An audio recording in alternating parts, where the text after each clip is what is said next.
everyone doing? Good. You guys have a good first run? How many of you guys went running today? Where did you guys go? Schultz? No? Where'd you guys go? Just is that Urban Trail? Nice. Urban Trail is sweet from here. Well, hey, it's an honor to be with you guys. Thank you guys for coming out to Flagstaff. This is my home and a place that I love, so I'm stoked you guys get to experience it. You guys get to be here with us. And really, when I think about like what camp can be and what I hope camp is for you guys, I look back at my journey and I had a very special time at a camp. I was a sophomore in high school and I went to Jim Ryan's running camp. How many of you guys know who Jim Ryan is?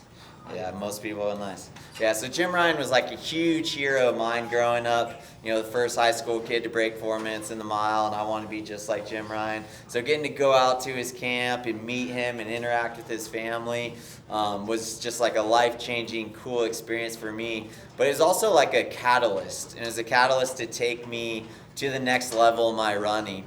And going into that camp, I was like a 4:22 miler as a sophomore in high school, and went to camp, and that just kind of like kicked off and set the tone for the entire year.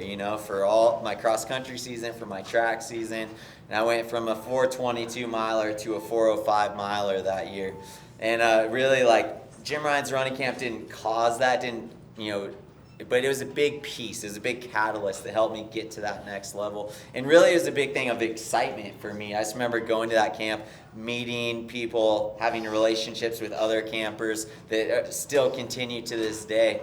And it was just like a life-changing week for me. So I really hope that your guys' expectations as we're here at camp this year is that you're going to get to take in some amazing knowledge from our coaches, from our staff, that is going to be super helpful for you. But I really hope that it's a catalyst for you to take it to the next level. And this next year, you hit some things that you might not even think are possible for you. And just a quick thing I was thinking about on our drive here, Mitch just joined our party, our mobility, our running form analysis specialist. You guys will be working with him this week, and you're in for a treat.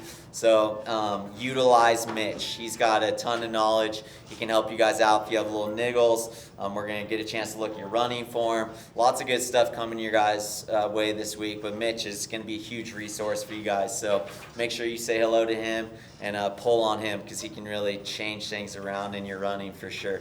But one thing I was thinking about when Mitch and I were driving here, we were coming from Crested Butte where I'm training. So we're actually dropping down. This kind of feels like sea level to us. I spent a good part of my day above 13,000 feet yesterday doing a run out in the mountains. And I was at one point on this run in the mountains. I don't know if this happens to you guys where, like, for me, the mountains is just about being curious. I get somewhere, I'm like, oh, look at that up there. That looks cool. I want to go check that out. And I just start going that way. And then it kind of turns into something else, right? So I was out on this, ended up being like a 26-mile run, about a 10-hour day in the mountains with my buddy. Like I said, a lot of it's above 13,000 feet. And my buddy, I left him down at the lake because he doesn't like doing some of the more dicey stuff that I was going to inspect. And I found myself on top of this 13,000-foot mountain all by myself. No one else is out there. Totally quiet, right? And I was realizing how important it is to be a coach of yourself. I was sitting on top of this mountain, and I was in some spots that, were concerning to me a little bit, right? Like a little bit of those, I don't know if you guys have been in those spots on mountains before, but you're kind of like I was climbing through some cliffs and stuff, and it's just quiet. It's just me in the mountains, and all I have is my thoughts, right? And I'm having to deal with my thoughts. And there's a point where I remember I was sitting in this cliff, and I was noticing my breathing was starting to get pretty fast, right? I don't know if you guys notice this. When you're getting nervous or tight or you're in a spot you don't want to be in, your breath starts to get really quick. And that's kind of like the beginning of like a panic attack, right? And I wasn't in a panic attack situation, but it was kind of going that direction. And I was noticing my breathing was getting quick, and I was like having to start to coach myself through it. So I literally was just talking out loud to myself as I was doing it. I was like, listen, because there's a point where there's all these different cliffs. You can go a million different ways through it. There's no route, right? There's no cairns. There's nothing. It's just you navigating this area and reading the mountain. And I was a little bit confused at the top because it starts all looking the same. You know, you're just looking at crumbly rock that you're trying to get through, and you're just like, did I come that way or that way? And you're starting to second guess yourself, and you have no one to talk to you about it up there, and you're just, you have that moment where it's like, oh, what'd I just do? Did I just get myself in a really bad situation here? And so those are the important times, and those happen not just out in the mountains. It happens everywhere in life, right? It happens out on the race course. It happens in workouts sometimes. It happens when we just get hurt. It can happen anywhere, work, any situation, right? Where you find yourself in a situation you don't like. And it's really easy to enter panic mode. And one thing that's helpful for me is to realize what was happening, number one, and then to start to control it through my own breath. Like, start with that. Sometimes things happen in our mind and we think, oh, I gotta just change my thought pattern. It's like, okay, first let me just get control of my breath. Like, that's like, for me, that's step number one, right? So the first thing I did is I was sitting in an uncomfortable position. I was like, let me just take some deep breaths here. Just breathe this out. Get my body as relaxing, calm a state as I can possibly get in. So that's what I did. I sat there for a while, collected myself, got my breath under control, and then I literally just started talking to myself out loud. I was like, see that ledge right there? I was like, drop down to that ledge. Just get your foot down, and it was just literally one step at a time. And there was mistakes along the way where I was like, oh, that's not the way. Let me turn back and try this way, right? But I was literally just talking to myself out loud. And that's really what you guys need to learn to do as athletes, no matter how old you are. Like, you got to learn to talk yourself through situations, because we're not the Tour de France, right? We don't have earpieces in where we have a coach telling us what to do. So you have to become your own coach out there, and you have to be able to talk yourself through those situations, right? And it helps sometimes to, like, externally, like, separate yourself from yourself and almost look at yourself from it like you're watching a movie or something like that. Like, what would you tell yourself if you're coaching this guy who's stuck in this situation? And then start to actually tell yourself, all right, this is the next easy step that you have to do. Like, forget about how far you have to go or how far out you are or what the situation is. Like, just take the next easy step. And so that was something that, like, I had to implement for myself yesterday. It's super helpful. And it was really just like a couple little moves. Then all of a sudden I was through it and I was back to having like the best day of my life, right? But really important that we learn as athletes, it's good to like have a coach who tells you what to do, but you also like have to take some responsibility and be able to coach yourself through those dicey situations you might find yourself in. But really, if you don't know where to start with your breath. Collect that first. Get yourself calm and collected, and then start to just coach yourself through those situations. And you'll find that you can. It's amazing what we can do when we just take one step at a time, right? It's always like when we look too far down the road that we get overwhelmed, we get stressed out, how far we have to go, how we're feeling right now. We're stressed that we don't have what it takes to get to the finish line, when really all we need is what it takes to take the next step, right? So anyways, that was something that's super helpful for me. But really looking forward to connecting with you guys this week. And learning alongside you guys. You know, like, we are your coaches. We're here to support you guys, to share things that have been helpful for us on our journeys, but we're also learning and growing with you guys, so we're excited to be right alongside you guys on the journey with you as well. So with that, I'll welcome up Shannon, who's going to be sharing some more on the internal game, and looking forward to hearing what you have to say, Shannon. Thanks. Oh. Thank you so much, and thank you for creating a story told by Ryan Hall that's going to validate a couple other approaches. Mostly they're going to come tomorrow, but I'm just like, because you use the breath, man. We're going to talk about the breath tomorrow. It's going to have way more effect when I try to talk about the breath. So much appreciated, much appreciated.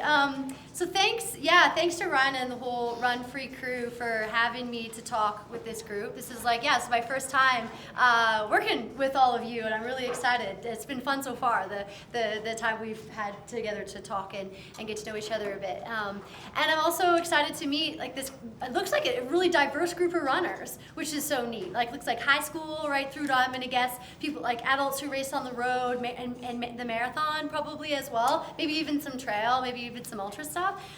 So I'm gonna do my best to, like today and tomorrow when we talk about what I'm talking to you about, what I have to share, I'm gonna do my best to make examples applicable to a wide range of different types of running. But if ever I get a little too focused on one type, if you are like a trail runner and I haven't given you an example for your situation, please feel free to speak up and ask for something more specific to you. Because this is there's probably a bunch of different types of running and racing that happens in this room. Just to give you a little background on me, my name is Shannon Thompson. I'm a mental performance consultant. I work with Hypo 2 Sport, which is just up here near Buffalo Park. I lived in Flagstaff for almost 8 years, but I actually moved to Philadelphia this February. Are you from Philly? Yep. Nice, okay. Yeah, so I've been living in Philly for like 5 months. I've been back to Flagstaff 3 times in 5 months. This is the 3rd time. So I now like to say I divide my time between these 2 places. As far as what I do for work, right now I do mental performance consulting for almost exclusively distance runners. So I talk to a lot of runners. I always have like 1 or 2 people in other sports, but my work is almost entirely runners. The group I've worked with the longest or have the most experience with is NAU track and field and cross country. So I've been working for NAU track and field and cross country for going on my 8th season now. I also am doing a lot with high schoolers, right? Like lately. So both college and high school, I've been doing a lot with college and high school. And then I always have a handful of adults who are working towards goals, as well as professional adults working towards their goals. So my clientele spans a really wide range. Today I'm kind of gonna do like probably first 1/3 of the total content that you're gonna hear from me, and then we'll do a whole lot more tomorrow. So so let's get rolling with that. So I'm actually gonna start by telling you a story. And the story is going to explain kind of the current framework through which I'm working a lot right now, maybe even working the most right now. But I'll start with the story, and then the framework will it'll eventually get clear when I fill you in on some details. But so back in February, I just moved to Philadelphia. And one of the actually cool things about living in Philly in February is there's indoor track races you can go and see. There's a whole bunch of them. So I drove up to Boston to watch some athletes that I work with in Boston. And I also had some athletes at Milrose Games at the Armory in New York. And then I also had the whole NAU crew competing at Husky Invite in Seattle. So it was like track crazy, track rich kind of a weekend. And what was neat is I had athletes in all these different events, and I kind of knew all of their perspective on the race, their hopes, their focus. And there was, as you can imagine, a wide range of like different perspectives and hopes and focuses, or mental approaches, you could say, to their racing. So the first group I watched was the NAU college team race. And the NAU way of competing is basically competing. They go into a race with this curious attitude, kind of like Ryan goes up a mountain. And they're just like, hey, I want to see how many people I can beat today. That's basically the idea. They play the game of running. And the way that they do that is they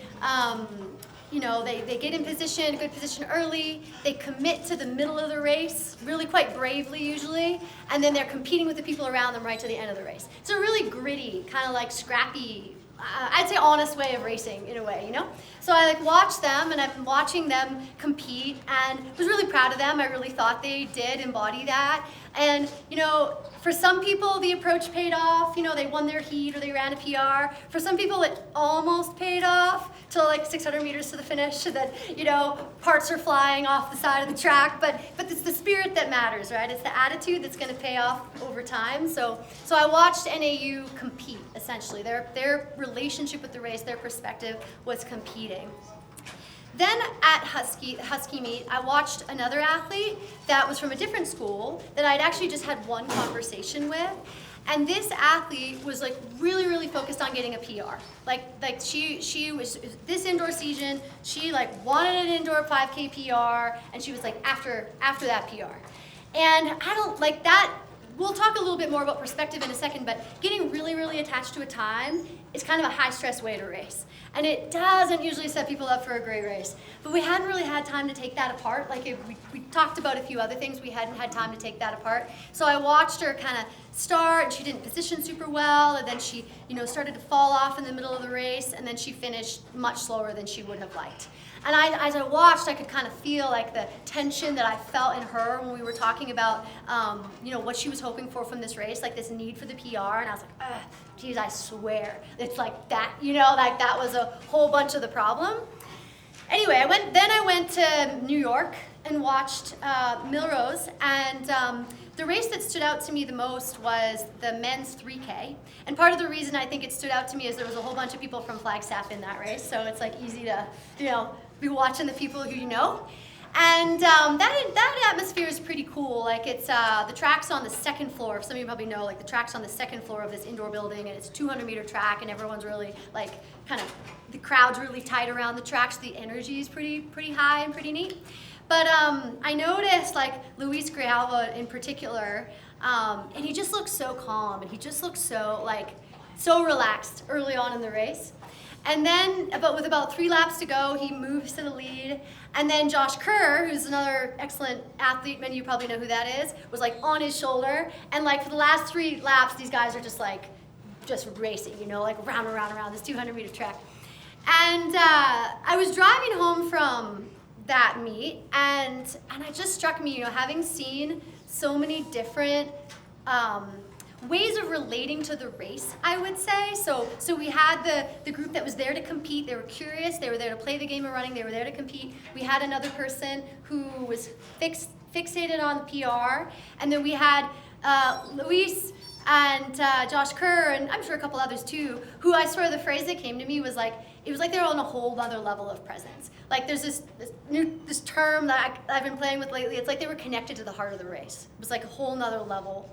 And I came away and I was like, geez, like I have to, the phrase, like what I said to myself is I have to do goal setting around relationship with the race. Because we use this term, I've used this term a lot over the years, and I've talked with, a couple other people working in running about it, and we'll be like, their relationship with the race is this, their relationship with running is this. And I swear we pick up that term and we take a sip and we put it back on the side of the track and we carry on with our focus in other places.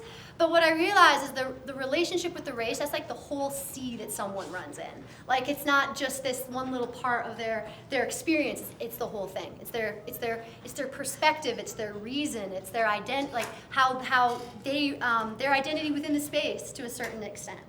So I was like, geez, we gotta tackle this thing, this whole thing of relationship with the race.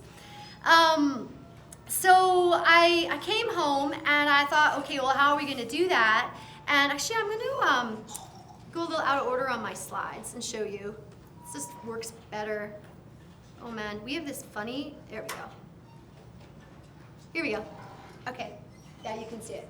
All right, so what came to me was this framework in this order. Don't necessarily ask me why. It might not be the most intuitive, but basically on the right-hand side here, we have our goal, which is our desired relationship with the race, our desired relationship with the space. On the left-hand side, we have what I'm calling prehab rehab. And what is and weather? There's other terms. You'll learn that term tomorrow. But prehab rehab, this is basically all the thoughts and beliefs and feelings and reactions that any of us get that get in the way of our relationship with the race. And then in the middle, these are all the things that we're going to plan to do to try to help us connect with the relationship with the race that we want. Did you have a question? Yeah, should we write this down?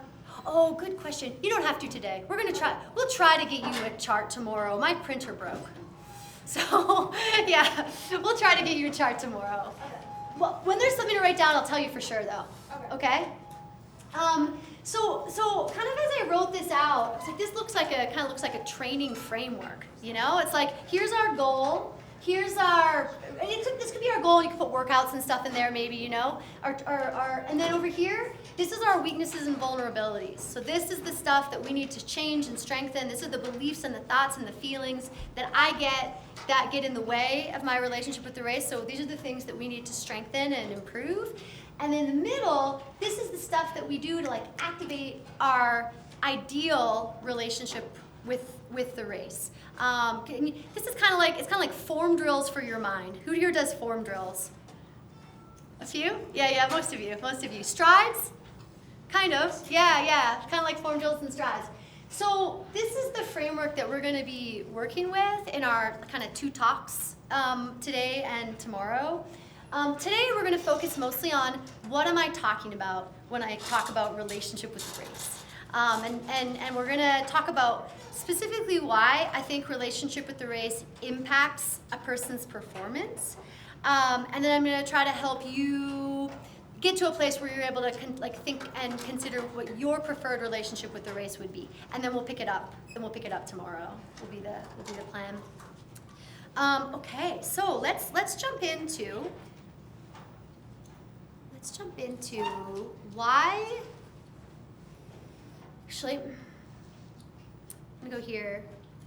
I want to be a bit more specific. Before we jump into some of the components of relationship with the race, I want to summarize those a little bit better for you. So what I'm talking about when I'm talking about relationship with the race, I'm talking about 2 main parts, I would say. One would be the perspective you take on the race. Why are you there? What are you hoping for from that opportunity? What does it mean to you? You can write those down. Yeah, so relationship with the race would be why are you there? It's perspective. Perspective is why are you there? What does it mean to you? What are you hoping for? There's a term relationship. I heard it referred to as an exchange of energy. So it could also be what energy do you hope to bring? What energy do you hope to receive? There's a lot of kind of different ways of describing it. I'll also compare relationship with the race to how you feel when you in relationship to a certain person. Sometimes this is helpful. So there's some people that if you get to spend time with them, you're just so excited. If you're I get to spend time with my buddy on the mountain this weekend, probably for 3 days, this is the best, I can hardly wait. But then there's other people where you're oh, that's just it's just the worst. I have to, see them, and you're oh, you're already resistant, you don't want to go. To some extent, I would compare relationship with the race to even relationship with the person. How do you feel about approaching it? It's a little bit of an abstract concept, but those are some terms to kind of help you understand what I'm talking about. The other, yeah. So when does that relationship start? Does it start in the day of the race? Oh man, that's such a good question. I would say it's kind of your overall, let's say, consistent or enduring perspective on racing, what it means for you. The racing space. What is your relationship with the racing space in general? Yeah.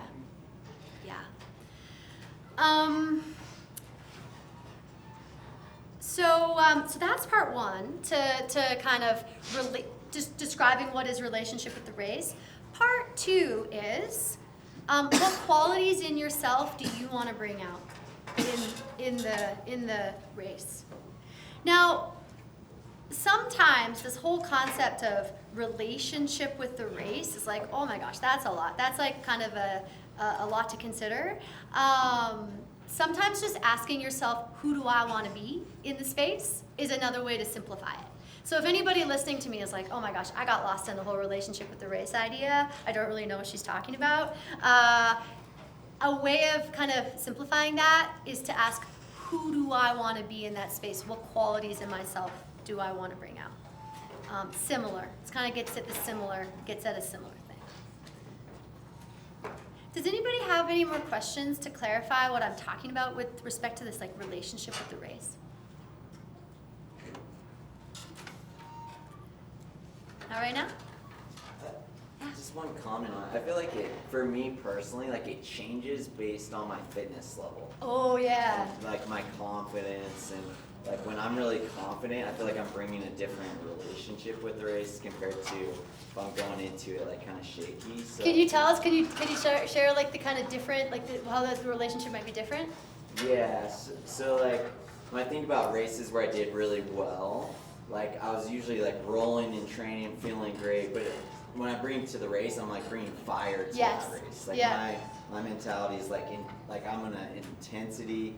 I want to bring out the best other people, but I want to make this thing go. Yeah. And it's just like aggressive. I'd say is my relationship. Whereas like if I'm more shaky with my fitness, it's like this passive, defensive, trying to hang on kind of relationship that's a lot different. Totally. So. And it's funny you bring that up, like because you're reflecting back on different races. You're like, man, when I'm fit and prepared, I'm aggressive, and I'm gonna like connect to the heart of the race, like make that race, I'm gonna happen to the race. Mm-hmm. Whereas when you're not as fit, your relationship with the race changes.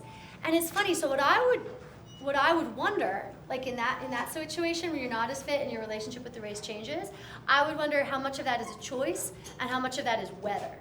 And what I mean, weather being the prehab, like the prehab, rehab, and what I mean when I'm talking about weather is stuff that gets in the way of our preferred relationship with the race. So sometimes maybe when you're not as fit, you're like, this is just not the day. Like this is not the day for me to like be aggressive.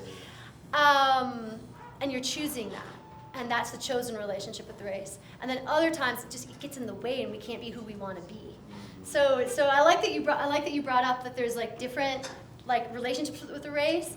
And then it also poses the question of like, oh, is that what I chose? Or was that something that kind of happened to me because of fears or doubts or things, that got in the way of a relationship I would have chosen?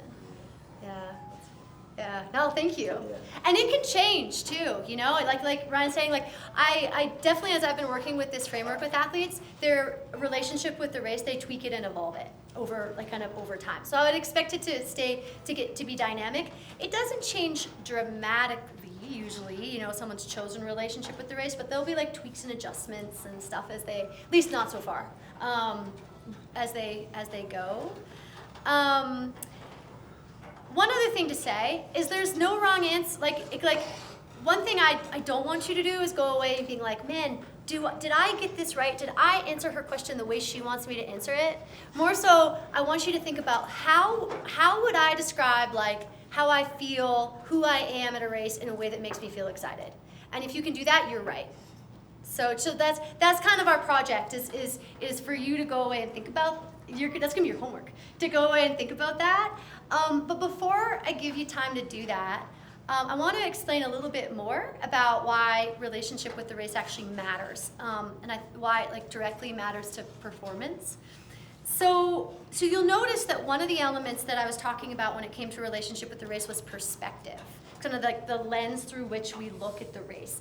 And I'm going to share with you an example of how that affects a race.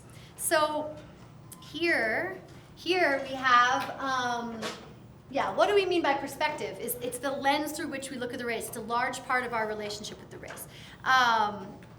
Yes, here we go. All right. So in this picture, on the left-hand side, we have Taryn O'Neill, who is an athlete that was at NAU for a really long time. And then on the right, we have mystery person. And we're going to use like the left and the right to help explain why perspective impacts how a race goes. One thing I always want to say when I show these pictures, because these are like real athletes that I know and some people might know, everybody in these pictures had a great race. So we've got Taryn, who actually, what I'm about to show you was actually legitimately her plan and her approach to her race. But on the right, in a second, I'm going to show you another athlete who, I'm going to show you a pretty negative perspective on the race and how that impacts somebody, but that was not that athlete's perspective. You might recognize him. He actually ran a PR at that race. And he definitely did not have the negative perspective that I'm about to share. So just to let you know that. All right, so here we have two different perspectives on a race, or you could say two different kind of relationships with the race, right? So we've got Taryn, who's like, awesome, I get to play the game of running today. And for Taryn, running's important. Like, it's not like, oh, well, I don't care how it goes. But the, like, perspective she takes, what she's choosing is I'm grateful to do this. This matters to me, but it's also a game. I'm going to keep it in perspective with larger things, and I'm going to treat this like the game of running. So today I get to play the game of racing. Then we have mystery person on the other side, whose perspective on the race is, this is my last chance to prove myself. Which is really it's a really common perspective.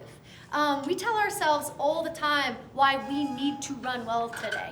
You know, whether it's, because it's your freshman year in high school, and so you have to prove something about, because of that, or whether it's your senior year in college, it's your last season, so it has to be a certain way, or whether it's because you've tried 3 times to break 3 hours in the marathon, so this time you have to do it.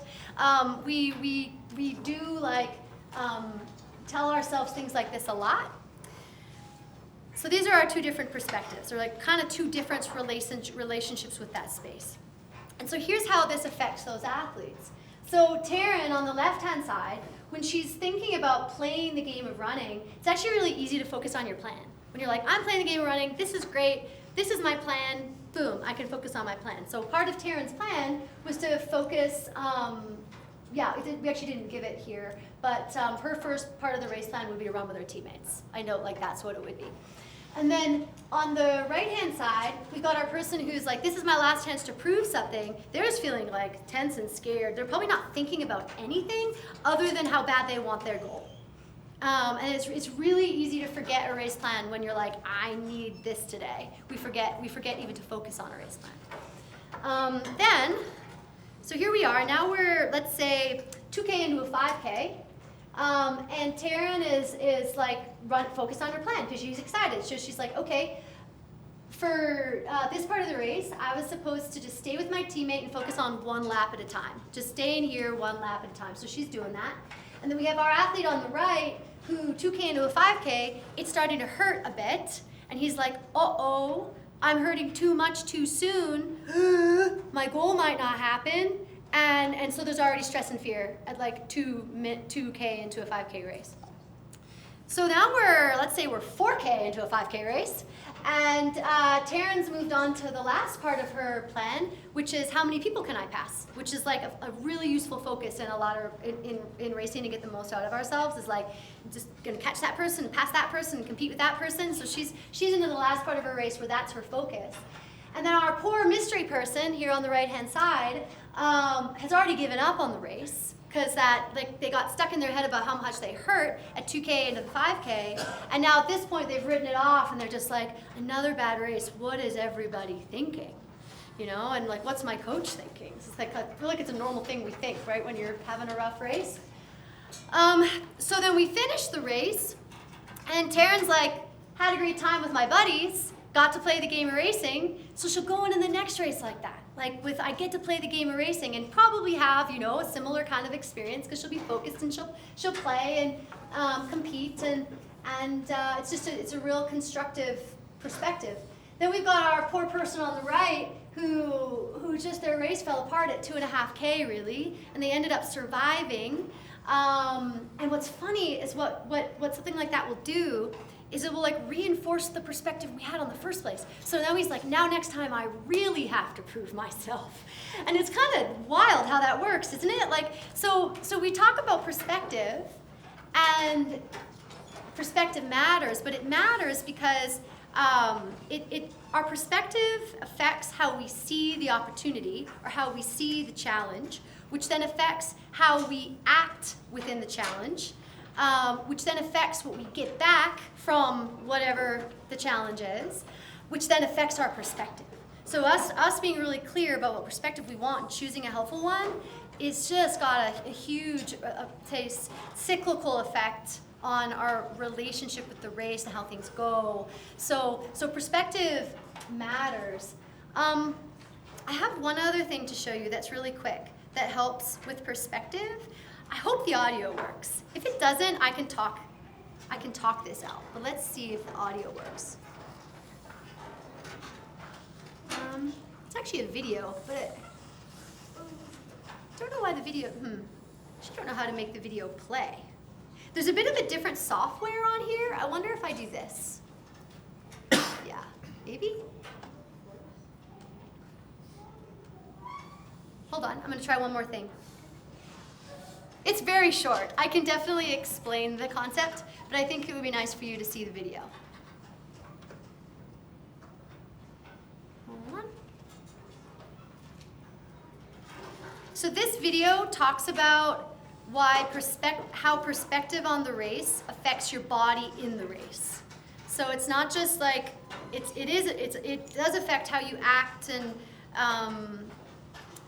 how you perform, which then further impacts your perspective, but there's a physiological element to having the right perspective as well. Here we go.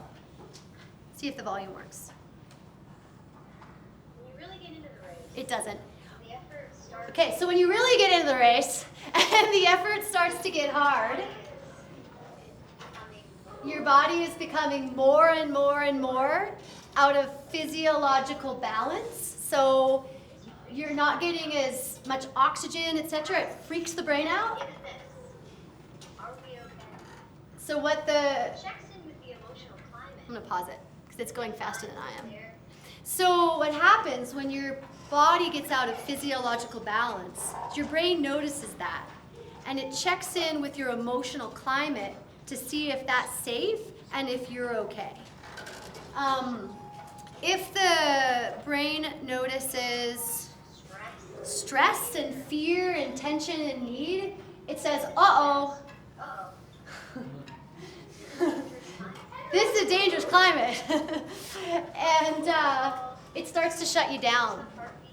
So it raises cortisol, heart beats fast and weak, fear centers get active in the brain. But if instead, Curiosity and engagement it finds presence, curiosity, and engagement, says we're all good. it says we're all good. It helps. It increases testosterone. And it helps and increases testosterone, and it helps your heart beat fast and strong. And it inhibits the fear and pain centers of the brain. So why is perspective and relationship? So why is perspective on the relationship with the race important? It's the gatekeeper to exertion. And so when you choose your perspective, you kind of choose the part of you that's governing whether or not you get the energy that you want in the race. Any questions about that? Yes? So there's actual science between what you think dictates your performance, basically? There's actual science about what you think, how it releases different neurochemicals and hormones. Yeah. If you're interested in that, there's a TED Talk by a woman called Kelly McGonigal called How to Make Stress Your Friend. Yeah. Yeah. Not so much a question, but a comment that kind of, I was playing around with something on this in a workout I was doing a couple weeks ago. I was doing a workout from Jamie Matthews, the Shifts and Burst Beats. And it was 10 by 500 edge roll 5K pace with really short recovery. But the thing that you said, the purpose is to teach your body this pace is fast, but it's safe. Nice. And I kind of had to hang on to that as a lifeline through the workout, but it was what helped me get through. I was like, I just kept telling myself, as it hurt, I'm like, okay, this pace is fast, but it's safe. But it's safe. That's cool that he has a workout for that purpose and like explains that. I had I'm glad you shared that. I had an athlete this year who chose the phrase when she got partway through a race, what she would just say to herself is, I am safe, I am safe, I am safe. I think, and it really worked. It really worked well for her. I've had a lot of athletes adopt that phrase since, like they pre-plan in their race, they're gonna say, I am safe once a lap in their 5K, or you could do it in a marathon for like, you could do it constantly for several miles if you wanted to. But yeah, I think a lot of times, you know, I think we make the mistake of thinking the way we're always going to get the most out of ourselves is like amp up intensity or amp up want or even need. But because our performance in endurance sport is affected a lot by our stress system, sometimes when we go to like an amp up approach, the stress system actually perceives it as a threat and will start to shut you down. So oftentimes, I am safe, I am grateful, I am like, stuff like that's calmer will actually help you more. And we'll talk about that. We'll talk about that a little more tomorrow. So one thing you might be wondering, now that we've begun to talk about relationship with the race, and we're diving into perspective, is you're probably like, what perspectives are good and what perspectives are bad? You could say it. I hate to put that kind of label on them. Oh, sorry everybody, that's a pretty dark slide. At least I think you can hear you can see the text. But one tip for choosing perspectives that'll probably help you, I'd probably prefer to put the term helpful perspectives as opposed to unhelpful perspectives, or promising perspectives versus risky perspectives. Maybe we'll put that label on them. You're probably safe with a perspective that is more what I would call an I get to perspective. So I get, let's see I get to see where I'm at. First cross-country race of the season, I get to see where I'm at. Race that you're using to get ready for your marathon, I get to see where I'm at. I get to practice competing. For something longer like the marathon, I get to practice the art of the marathon or the craft of the marathon. I feel like that's such a interesting, large project. I get to practice that. I get to race for my team. And you could choose I guess somebody else you'd want to race for if you're not on a team. You can tell a lot of my stuff's geared towards high school and college right now. But I get to test out my loose plan. I get to test out my fitness. I get to test out my preparation. I get to perspectives are pretty safe. I get to take some chances, and it doesn't have to be none of this is passive or even needs to be passive either.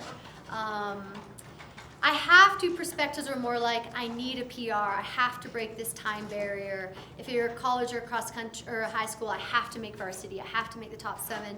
I have to make my coach proud.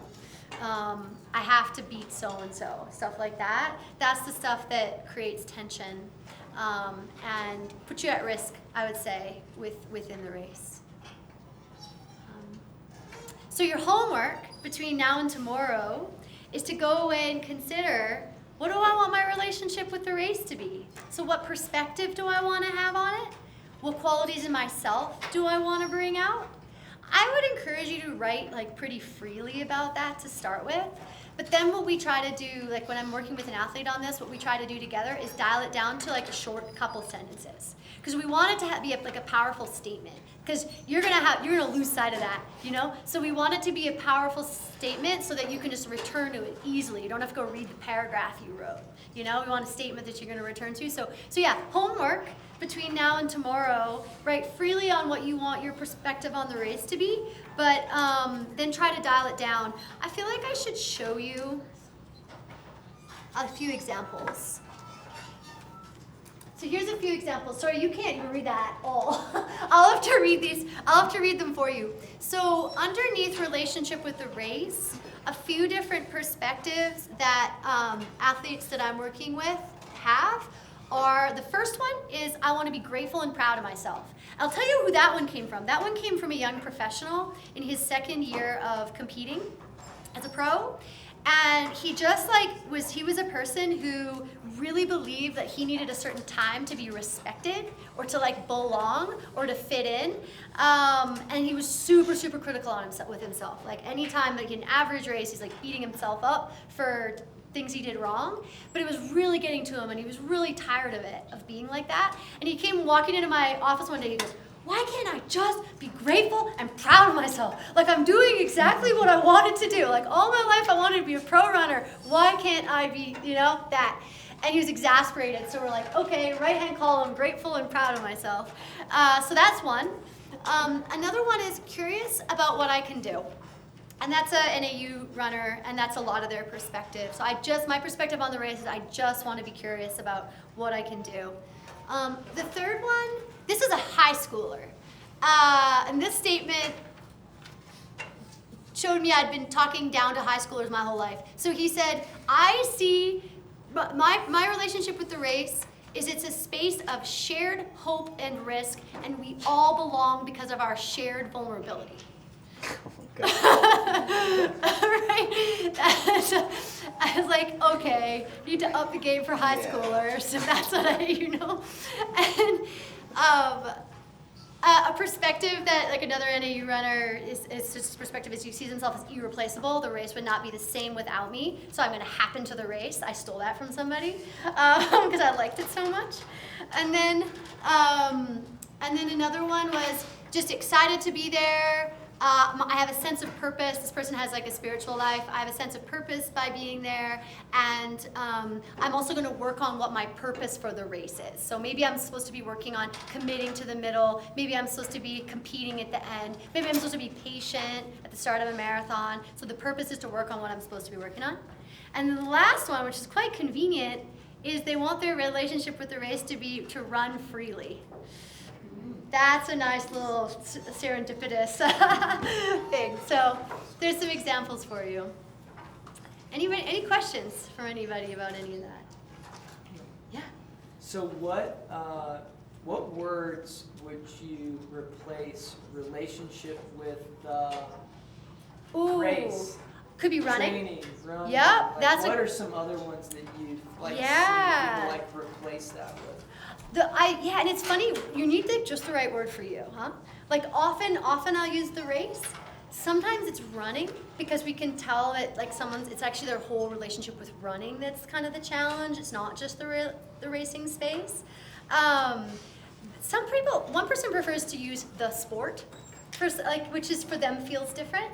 I do have one athlete who is fine in the racing space, but he just gets fried by the training environment. Mostly Flagstaff training environment. I just another professional who is just like, it's just like his whole world is running and he's intimidated sometimes by the people who are around him. And so training with a group is really stressful. Racing is the safe place. So that would maybe be just like Flagstaff training space, you know? Flagstaff. Yeah, that's what he was saying. Yeah, Flagstaff. So yeah, I'm glad you brought that up because feel free to adapt that term too, so it's a fit for you. So kind of the reason I brought that up is I think for me thinking about that, like I love training, and that's where I spend most of my time. And racing is this like small little sliver. Yeah. And I'm like, man, if I could get my relationship with the training right, I feel like it would be easier to let that like spill to the race. Totally. Like on a daily basis. Yeah, no, it definitely could. So it sounds like you're intuitively like, I know where to go with this for me. Yeah. You know? Yeah. So anybody who feels like that, who's like, I know where to go with this for me, it's actually a relationship with my team. Or it's like relationship with my coach, or it's relationship with my, that's the thing right now that I need to try to work on. I have people who use this. I had an athlete who has a really challenging home situation, and this summer he created a relationship with the race framework around his relationship with his mother, which was cool. Yeah, but that's a serious kid. Like that's like I want to go home and be the best person I can be at home, and it's really hard. Like that's why he did it, because he struggles there. So it's something we can apply to a lot of things. Any other questions? No. All right. Well, thanks everybody. Please bring your questions tomorrow. Yeah.